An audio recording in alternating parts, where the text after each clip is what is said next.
Jack Ryland always believed his life was unbreakable. A loving marriage, a respected job, and a spotless record. But late one stormy night, everything changes. His wife Selena storms home bleeding and terrified, accusing him of shoving her into the wall. Neighbors flood his living room. An arrest, a broken promise, the stench of violence on his name. He's stunned. That isn't what happened. The real shock hits when Selena's new partner, Detective Reyes, a man with a sharp smile and darker secrets, leans in. He insists Jack did it. And because Reyes wears the badge, his word becomes law. Suddenly, Jack is the suspect in his own life, and if he doesn't fight, the plot will eat him whole. So if you think you've heard it all, you haven't. Hit follow on your favorite platform and leave us a comment, because the next story might just change the way you see everything. Don't miss a single twisted turn. Chapter 1. The Knock at the Door. Jack Ryland was folding laundry when the knock came. 3 sharp raps, calculated, authoritative, and out of place in their quiet cul-de-sac. His dog Pepper barked once and ran to the door. Jack followed, glancing at the wall clock. 9:38 p.m. He opened the door, and everything fell apart. 2 officers stood outside. One wore a blank expression, clipboard in hand. The other was smirking. That smirk. Jack's stomach twisted. "Jack Ryland?" the clipboard officer asked. "Yes." "You're under arrest for felony domestic assault. Turn around." Jack blinked, frozen. "What?" The smirking officer stepped forward. Detective Mateo Reyes, his wife's friend, or so Jack thought. Selena must be home. "Cuffs," Reyes said. Jack didn't move. "Where's Selena? What is this?" "She's pressing charges," Reyes said, voice smug. "She says you slammed her into a wall." "That's a lie," Jack said, heart pounding. "She wasn't even home until 20 minutes ago." Clipboard cop stepped behind him, pulling his arms tight. "You can explain that at the station." Reyes leaned in. "And Jack? You resist, I swear to God, you'll regret it." Pepper barked again, confused. Jack was speechless. Handcuffs clicked. And just like that, the life he built began to fall apart. Hours earlier, it had been an ordinary Wednesday. Jack, an architectural drafter, had stayed home with a Langford. He protected them. Jack opened the file. Photos, banker records, surveillance logs. "Why are you giving me this?" "Because I can't bring it forward, but you can. You have the mic." Jack studied him. "They'll come after you. They already did. Pancreatic cancer. Got months, if that. Let me be useful while I still have breath." Escalation. Jack and Mallory reconnected. With Gideon's file, they built a case not just against Reyes, but against half a dozen players in the chain. The DOJ launched an internal review. The podcast returned for a final season. But Reyes wasn't finished. The assault late one night. Clara went missing. She'd gone out for groceries, didn't return. Her car was found parked near a cliffside overlook. Driver's door open. Keys in the ignition. No sign of struggle. Jack's world stopped. The next morning, he received a voicemail. "Reyes. You wanted to burn it all down, Jack? Now it's personal. You don't stop. She won't come back." He dropped the phone. Chapter 5. The hunt for Clara was gone. The sun had risen, but Jack Ryland's world was darker than ever. The voicemail from Reyes played over and over in his head, as if Clara's fate was trapped inside it. "You don't stop. She won't come back." Jack stood in the center of the cabin, fists trembling, surrounded by newspaper clippings, court records, voice recorders. All of it suddenly meaningless. He'd built a case strong enough to shake institutions, but none of it mattered if Clara ended up dead. He reached for his burner phone and called the one person he hoped never to speak to again. Selena. The call, she didn't answer the first 3 times. On the 4th, she picked up. Cold, wary. You've got nerve. I don't have time for games, Selena. Clara's missing. I think Reyes took her. Silence, then a sigh. Why are you calling me? Because I know you're still in touch with him. And if he's got her, you know where he'd take her. Selena's voice cracked. Jack, I didn't know it would go this far. Jack's jaw tightened. Tell me where she is. I don't know. Then find out, or she dies. A beat. I'll call you in 1 hour. Lead 1. The motel, Selena called back. There's a rundown motel near the industrial zone. Reyes used it before when he needed to be off-grid. Room 12. No security cameras. Jack didn't wait. He drove there alone, armed with a pistol and a recorder tucked into his shirt. The motel was barely lit. 1 buzzing sign. Parking lot full of dust and broken bottles. He checked room 12. Empty. The bed was made, but the closet door creaked open. Inside, a folded hoodie. Clara's. Her name tag still pinned to the collar. A message was scrawled on the mirror in lipstick. She's still breathing. For now. Lead number 2. The storage unit, Mallory traced Reyes's burner number. It pinged near a self-storage facility just outside city limits. An old complex Reyes had once used during his divorce. Jack arrived at nightfall. Row after row of steel doors. Wind rattled through the corridors. Unit number 47 was slightly ajar. He opened it carefully. A chair, duct tape, and blood on the floor. But no Clara. A burner phone sat on the table. Screen cracked but still glowing. A single video was loaded. Clara, gagged, tied, bruised, blinked into the camera. Then Reyes's voice. Tick-tock, Jack. 1 more episode. 1 more lie, and she loses a finger. The screen went black. An unlikely ally, Jack called Selena again. This time, he didn't ask. He demanded. You helped him fake everything. You helped destroy my life.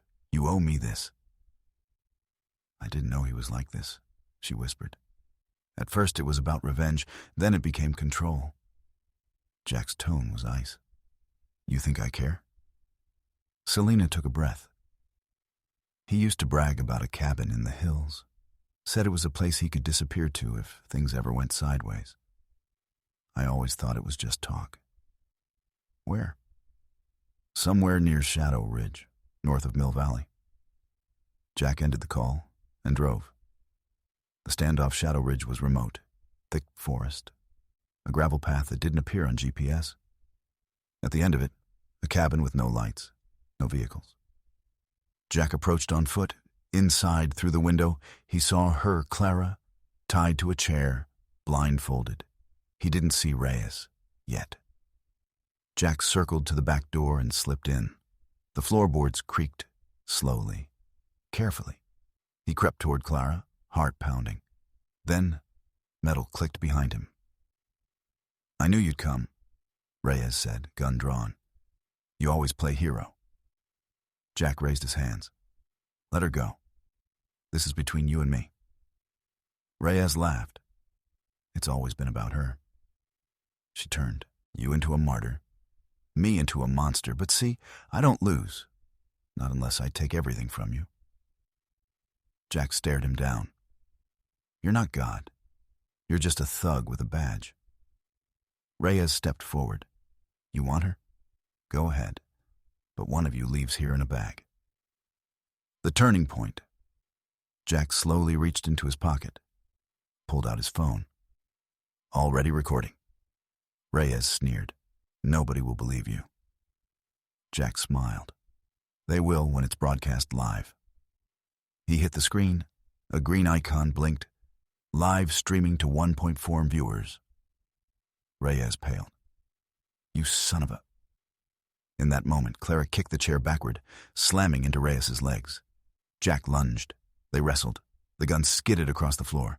Jack grabbed it, stood, aimed. Reyes froze. "Do it," he hissed. "Pull the trigger."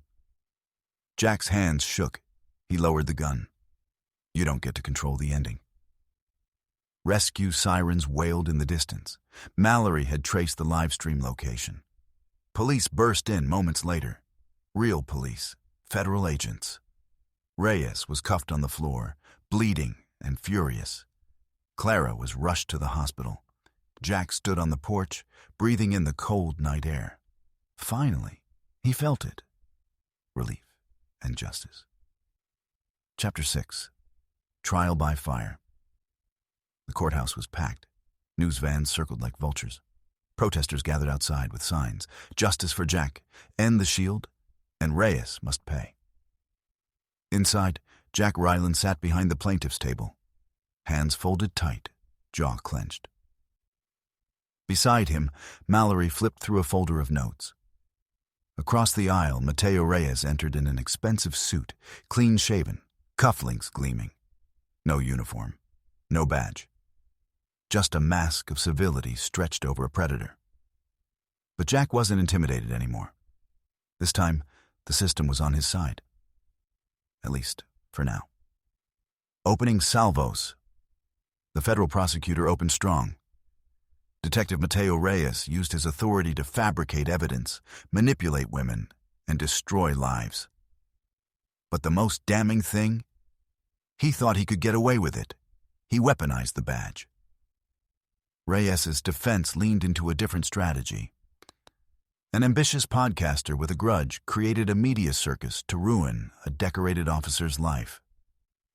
My client's only crime was trusting the wrong people, including his emotionally unstable lover, Selena Ryland. Jack Ibarsch flinched. Selena was now listed as a hostile witness. She hadn't answered any of his calls since the rescue. Mallory whispered, "They're going to try to pin this whole thing on her." Jack's stomach twisted. The evidence unfolds. Clara took the stand first. Clear voice. Head held high. Her wrists still bore faint bruises. She recounted how Reyes manipulated, restrained, and threatened her over a span of 2 years. "Why didn't you come forward sooner?" the defense attorney asked. She didn't blink. "Because women like me don't get believed until someone like Jack does the impossible." The jury watched her closely. Then came the video evidence. Acker's recordings, the live-streamed cabin standoff, the voicemail Reyes left. Each clip hit harder than the last. By day 3, the room felt different. Tense, heavy. Reyes no longer smirked. Selena takes the stand day 4. Jack could barely look at her. Selena walked in wearing a plain black dress, no jewelry, no makeup. She looked older, smaller. The prosecutor questioned her gently. "Ms. Ryland, did you knowingly help Detective Reyes falsify domestic violence charges against your husband?" She hesitated, then nodded. "Yes."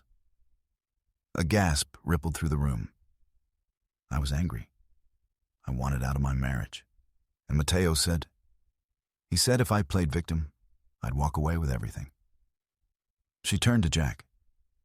"I didn't know he was planning to frame you. Not like that.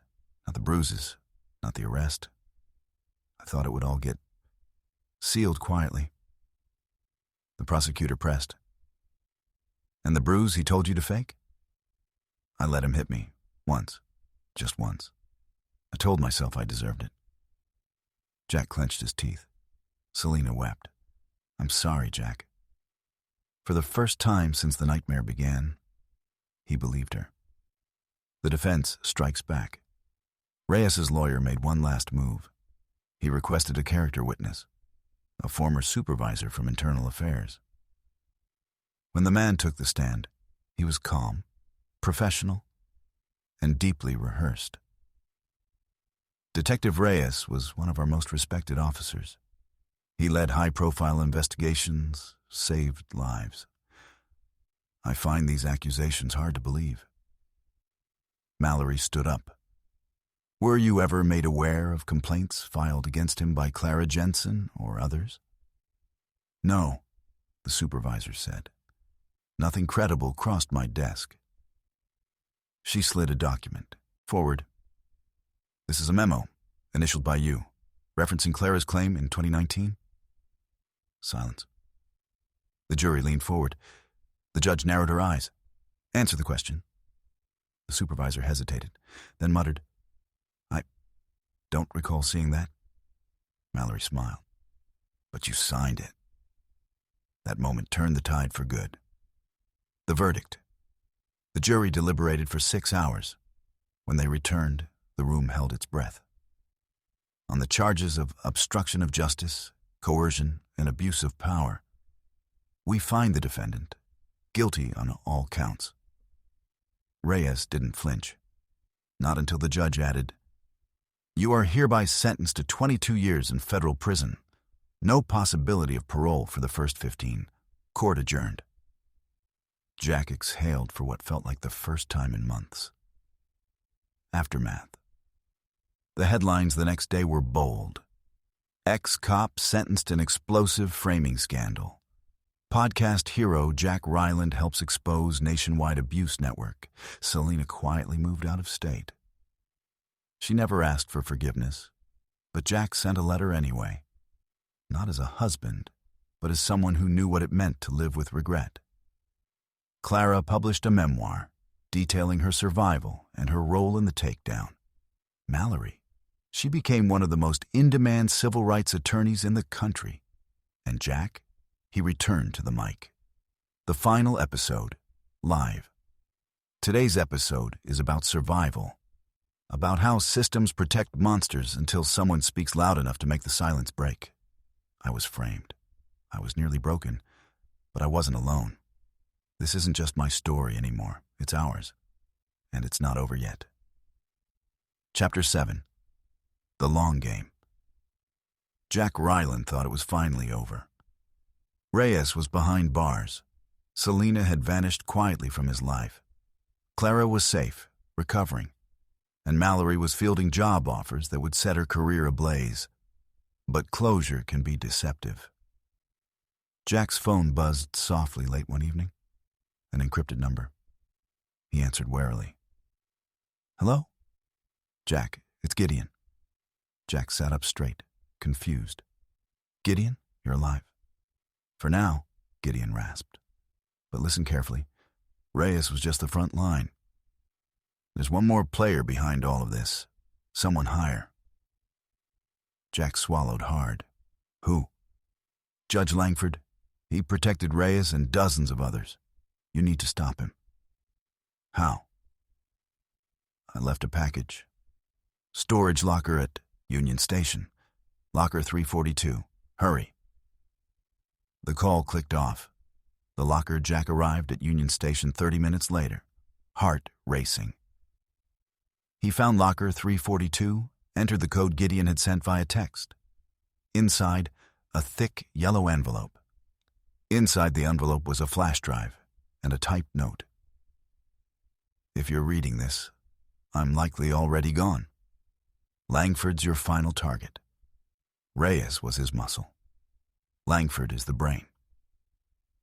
Jack's pulse quickened. He plugged the flash drive into his laptop. Hundreds of documents opened. Emails, encrypted chats, and a spreadsheet titled Valor Members Confidential. At the top, Judge Andrew Langford. Dozens of law enforcement officials, politicians, and business leaders listed below him. Jack felt dizzy. Gideon was right. This conspiracy was bigger than one corrupt cop. Last chance, Jack brought the files straight to Mallory. This goes beyond Reyes, he said. We have to get Langford. Mallory scrolled quickly, eyes widening. Jack, this is massive. It won't be easy. Langford is powerful. So are we, Jack replied firmly. But we have to move now, or this dies with us. Mallory nodded. Leave Langford to me. You do what you do best. Tell the truth. One last episode. Jack fired up his recording equipment. This is Jack Ryland. We thought the story ended with Mateo Reyes. We were wrong. There's a judge, Andrew Langford, at the heart of this corruption. This episode is not about revenge. It's about justice. Langford protected abusers, fabricated evidence, and destroyed lives. He must answer for that. We have proof, and it's time the world sees it. Jack uploaded everything. Documents, names, photos. Within hours, the episode had millions of downloads. National headlines erupted again. Federal judge implicated in nationwide corruption scandal. Showdown. The pressure mounted. The Department of Justice publicly announced a formal investigation into Judge Langford. Langford retaliated swiftly. Jack found himself summoned to a closed-door meeting at Langford's private office.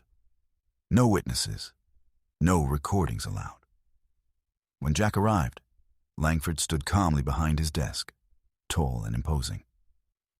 "Sit down, Mr. Ryland." Jack remained standing. "This won't stay secret." Langford smiled thinly. "You misunderstand. I'm offering you an opportunity. End this. Now, retract your allegations, and I'll ensure you live comfortably. Continue and, well, you've seen what we're capable of." Jack's voice shook with rage. "I'd rather die telling the truth than live complicit." Langford's eyes darkened. "You just sealed your fate." Jack walked out, legs trembling, knowing the fight wasn't over. The final twist, 2 days later, Gideon's body was found in a hotel room, ruled suicide. But Jack knew better. Langford was closing loose ends. Jack drove to Clara's, desperate to warn her. When he arrived, the front door was ajar. He drew his gun instinctively, heart pounding. Inside, Clara sat calmly at the kitchen table. Across from her, Selena. Jack froze. "What is this?" Selena stood slowly. "Jack, wait." "Explain," Jack growled, gun shaking. "Langford contacted me," Selena said carefully. "Offered me money, a fresh start, if I stopped you." Jack's eyes narrowed. "You betrayed me again?" Selena shook her head. "No, I refused. But he told me someone else close to you had already accepted his offer." Jack stared, confused. Then his eyes shifted slowly to Clara. She sighed deeply. "I'm sorry, Jack. He got to me after Reyes. Said I'd never be safe again unless I made you stop. But I changed my mind. Selena convinced me." Jack's head spun. Betrayal, redemption, all tangled into one. Clara handed him a burner phone. "Take this. It has everything Langford gave me. Wire transfers, messages, his orders to silence you." Jack's hands trembled as he took the phone. He nodded slowly. "You did the right thing." Final fall. The new evidence sealed Langford's fate. The DOJ issued an arrest warrant. He was apprehended quietly, privately, disgraced in silence rather than fanfare. Langford's public life collapsed overnight. The network unraveled. Officers resigned. Indictments flooded the system. Jack watched news coverage with quiet satisfaction. Clara moved away, wanting peace. Selena left the country altogether, finally free from her guilt and past mistakes. Mallory stayed in touch, always his ally, always fighting. Jack recorded one final episode of his podcast. "I was framed, beaten, threatened, but we won. Not just because of evidence or bravery, but because of truth. A single voice can shatter silence. We exposed corruption, saved lives, and changed a broken system. But there's always more work to do. So never stop speaking. Never stop fighting." The podcast ended with millions listening, and change finally taking root. Jack shut down the recording, took a deep breath, and smiled. It was finally, truly over. Migraine. He cooked pasta for dinner. His wife Selena had texted, "Working late, don't wait up." She hadn't responded after that. At 9:19, her car pulled up. She entered the house shaky, mascara streaked, looking like a woman on the verge. "Selina," Jack asked. "What happened?"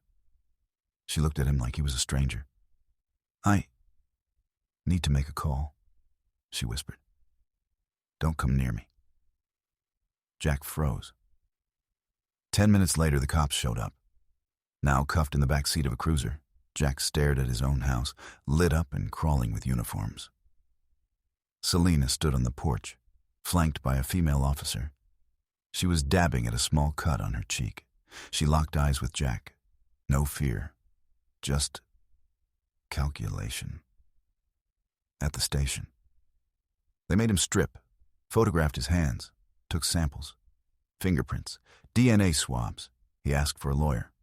They ignored him for hours. At 1:12 a.m., Reyes walked into the interview room like he owned it. He tossed a file on the table. Jack sat up. "You're not my lawyer." Reyes smiled. "No, I'm the reason you'll need one." Jack narrowed his eyes. "You're sleeping with her, aren't you?" Reyes didn't flinch. "You hurt her." "I didn't touch her."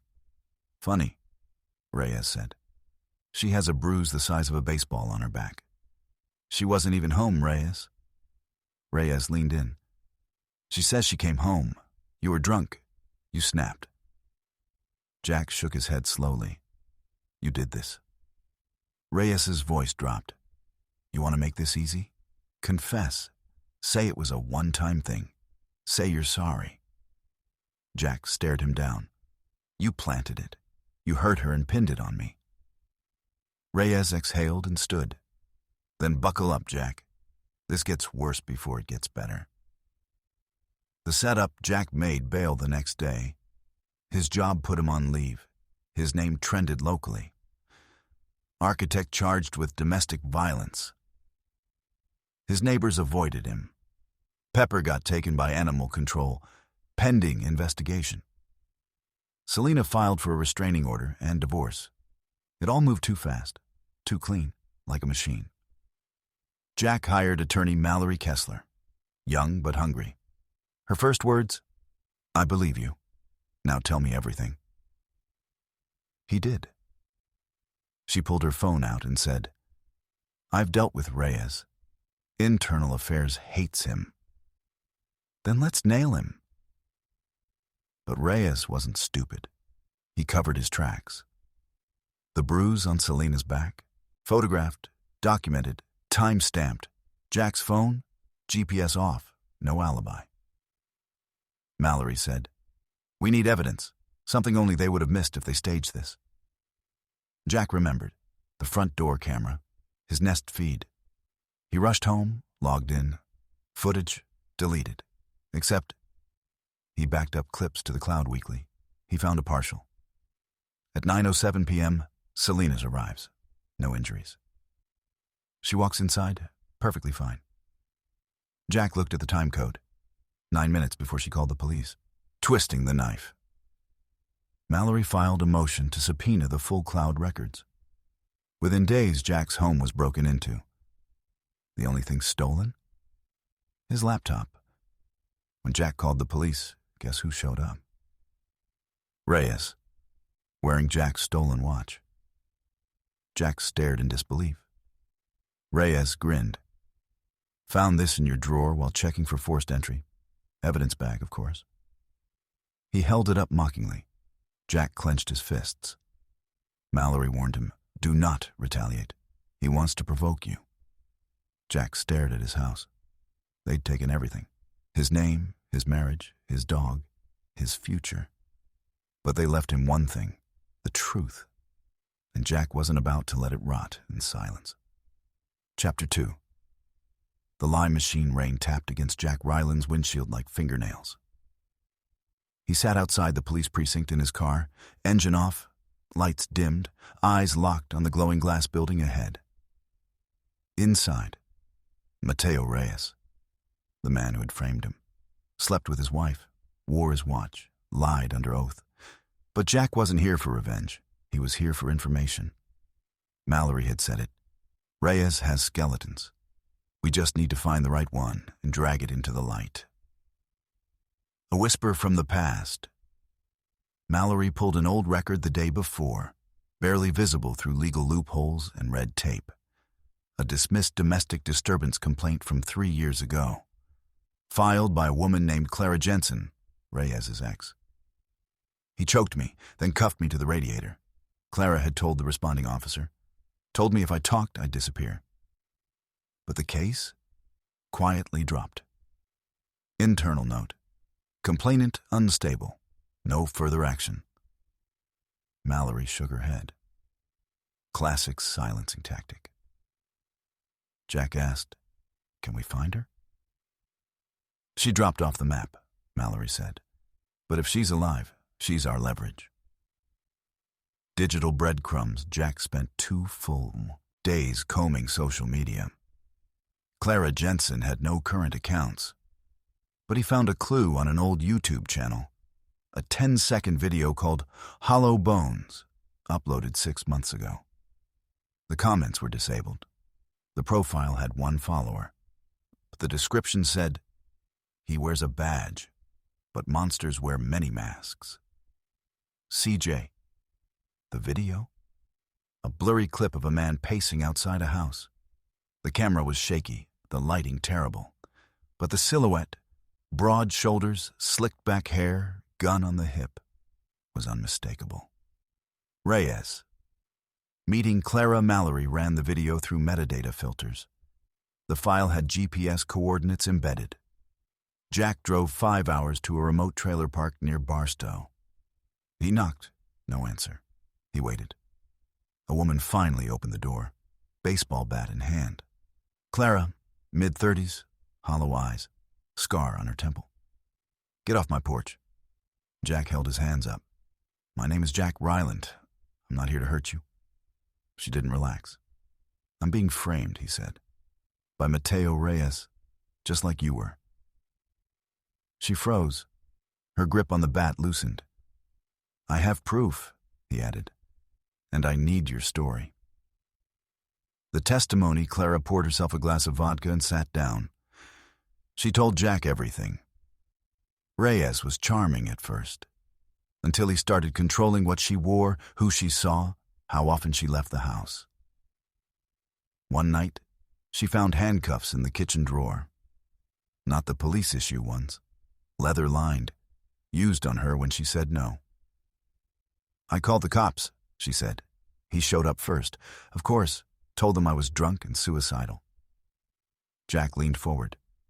"Why didn't you go public?" Clara gave a bitter laugh. "Go public with what? A he said, she said against a clean cop with friends in internal affairs?" Jack showed her the photo of Selena, bruised, tearful, testifying against him. Clara studied it. "She looks like a woman trying to survive. Or win." She stared at Jack. "You sure she's not just scared?" Jack's voice hardened. "She's in on it." Clara nodded slowly. "Then I'll help you. But on one condition." "Name it. When this is over, you expose everything. All of it." Back at the office, Mallory worked through the night. With Clara's recorded testimony, they now had a pattern. A corrupt cop with a history of manipulation, abuse, and cover-ups. Jack's case wasn't a fluke. It was part of a pattern. But without physical evidence, the judge would still side with Reyes. That's when Mallory said something Jack would never forget. "If they used lies to trap you, we'll use the truth to set them on fire." Cracks in the wall. Mallory subpoenaed Reyes's phone records through a backdoor court order. One number kept appearing, burner phones. But one call stood out, a voicemail Reyes left Selena before the night of the incident. A female voice transcribed it. "Make sure the bruise looks bad. If he fights it, we'll claim PTSD from prior incidents. I'll walk the charges through myself." It was enough. Mallory filed an emergency hearing. The hearing, Reyes didn't show up in uniform this time. He came in wearing a charcoal suit, hair slicked back, arm around Selena. Selena didn't meet Jack's gaze. Judge Pruitt reviewed the motion, the video clip from Clara, the audio file, and the nest footage. Reyes's voice, cold, confident, filled the courtroom. The judge stared at him. "Detective Reyes, did you or did you not instruct the alleged victim to fabricate evidence?" Reyes shifted in his seat. "That recording is doctored." Mallory stepped in. "We verified its metadata. It was recorded 3 days before the alleged incident." Selena flinched. The judge continued. "Ms. Ryland, were you ever physically harmed by your husband?" Silence. Jack held his breath. Selena looked at Reyes, then back at the judge. "No, I wasn't." The lie collapses that the courtroom exploded. Reyes turned to Selena, seething. "You promised." The judge slammed her gavel. "Enough!" Security pulled Reyes aside as he shouted threats. Jack stood, free. Mallory smiled faintly. "Welcome back." Aftermath. Reyes was indicted for conspiracy to obstruct justice, evidence tampering, and multiple counts of domestic assault. Selena avoided jail but lost custody of Pepper, her license, and her job. Clara moved in with her sister. She and Jack stayed in touch. Mallory, promoted, took on police accountability cases full-time. As for Jack, he didn't go back to his old life. He started a podcast, called it Framed. His first episode? This very story. Chapter 3. The podcast that changed everything. A single red light blinked in the corner of Jack's small guest room. The mic was hot, the camera was rolling, and his voice, once silenced by corruption, was finally his again. Episode 1. My name is Jack Ryland, and this is the story of how I was framed by a man who wore a badge and slept in my bed when I wasn't looking. This is how justice tried to break me, and how the truth wouldn't stay buried. Going public, Jack uploaded the episode to all major platforms. He didn't expect much, but by the next morning, it had 84,000 plays. Within 48 hours, 2.3 million. The emails flooded in. People shared their own stories. Some were survivors. Others were still in hiding. Some feared retaliation by officers in their towns. A few simply wrote, "You're not alone." Jack sat in front of his laptop, reading until 3 a.m., stunned. The next day, he recorded episode 2, and then 3. By the end of the week, he'd been booked on 3 major talk shows. But with attention came danger. The message: Jack returned home after a radio interview to find his front door open.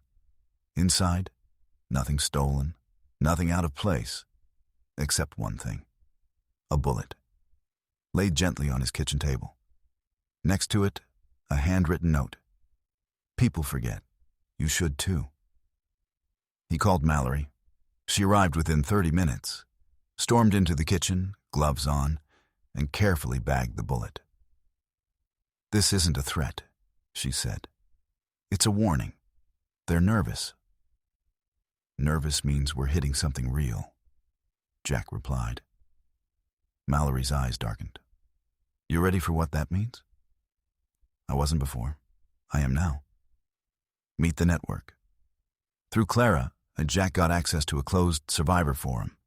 One name kept coming up: Project Valor, a supposed internal watchdog group within law enforcement, except it wasn't about protection.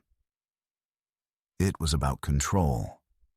Detectives, judges, lawyers, politicians, all allegedly tied to a silent network of officers willing to use force, fake reports, or erase evidence, especially when it served their personal agendas. One poster claimed they were sexually assaulted by a Valor-linked officer. The report was lost 3 times before the case vanished. Another man said he served 5 years for a crime his brother committed. his public defender, married to a Valor affiliate.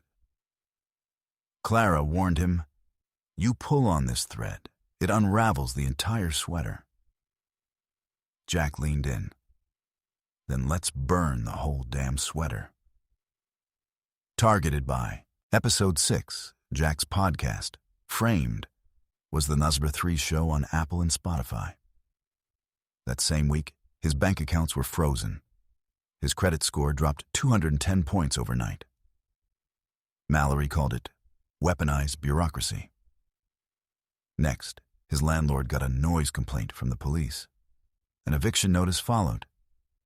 Jack moved in with Clara. Even she seemed rattled. They're not just watching now, they're squeezing. Then came the call. The whistleblower block number, raspy voice, male. "I have documents. Project Valor isn't a myth, but if you go public, you'll end up on a list." Jack recorded it all. "Who are you?" "I was internal affairs, until I asked too many questions." He gave a name. Daniel Acker. Retired, living under the radar in New Mexico. Said he had files, names, logs.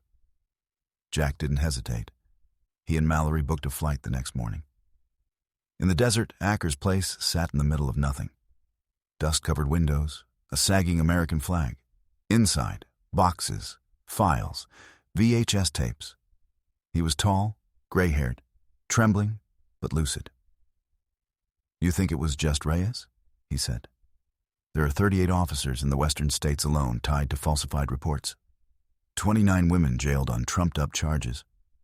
I tried to go to the feds. My brakes failed 2 weeks later." He handed Jack a flash drive. Proof. Reyes filed 3 other DV reports using the same exact language. Emotional instability, prior anger episodes, public threat profile. He cut and pasted them. Why? Power, favor trading, sometimes just petty revenge. "Why give this to me?" Jack asked.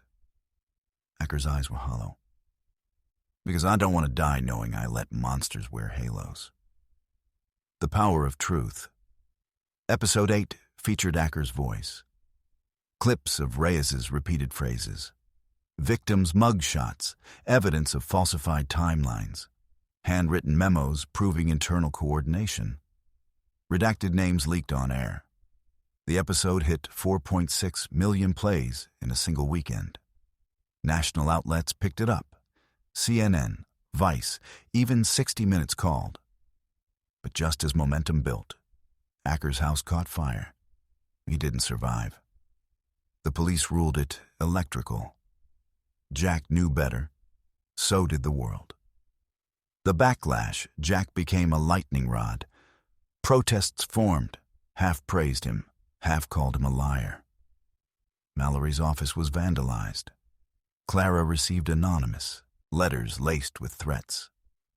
One night, Jack found his car slashed, tires gutted, windshield shattered, the word rat etched across the hood. Mallory told him, "We have enough to trigger a federal hearing. But you need to understand, they'll try to bury you before they let that happen." Jack paused. "I don't care." The live episode. He set up cameras, live streamed to over 1.2 million people. Tonight, we expose how a decorated detective named Mateo Reyes built his career on manipulation. We name the officers, the judges, the system. He played Acker's tapes. He dropped names. He ended with a message. "They framed me. They silenced women. They locked away the innocent. And we are done being quiet. You can kill a man, but not the truth." Chapter 4. Death Threats and Deputies. The email came at 3:09 a.m. No subject, no sender. Just a single line. "You won't survive the weekend." Jack Ryland stared at the screen in the dark. He was still in Clara's spare room, sitting in a hoodie, unshaven, his eyes red from sleep deprivation. Another death threat. The 5th this week. But this one felt different. Attached was a screenshot. His podcast setup taken from outside the window. Same lighting, same shirt he wore the night before, same frame on the wall. Whoever sent it was close, watching, right now. Off the grid. Mallory's voice cracked with urgency when he called. Jack, shut everything down. Go completely offline. I mean it. You think they'll really? I know they will. These aren't scare tactics anymore. You've embarrassed people who operate above consequences. Get somewhere safe. I'll handle press inquiries. Jack nodded. An hour later, he and Clara packed everything. Phones in Faraday pouches. Laptop encrypted and buried in the back seat. The podcast was paused indefinitely. Social accounts locked down. Clara knew a place. A friend with a cabin, 3 hours into the mountains. No cameras, no neighbors, no signal. Perfect. The cabin. The cabin was modest. Stone chimney, warped wooden floors. The kind of place that creaked even when nobody moved. Clara lit a fire. Jack closed every curtain. He stared at the mountain through a crack in the window, watching the fog creep like a warning. I should have stopped at episode 1, he muttered. Clara looked up. Then Reyes would still be free, and you'd still be accused. Jack nodded slowly. But Acker's dead. We're not far behind. She reached out and squeezed his hand. Then let's make sure it was worth it. Visitors. On the third day, a pickup truck appeared down the hill. Dark green, tinted windows, government plates. Jack froze. Clara. She looked out the window. That's not my friend. 2 men stepped out. Windbreakers. Badges visible, but no names. No introductions. Knock, knock, knock. Jack answered with the chain still latched. Jack Ryland? The taller man asked. Yes? We're with the Department of Justice. We'd like to speak with you about your podcast. Jack hesitated. You got a warrant?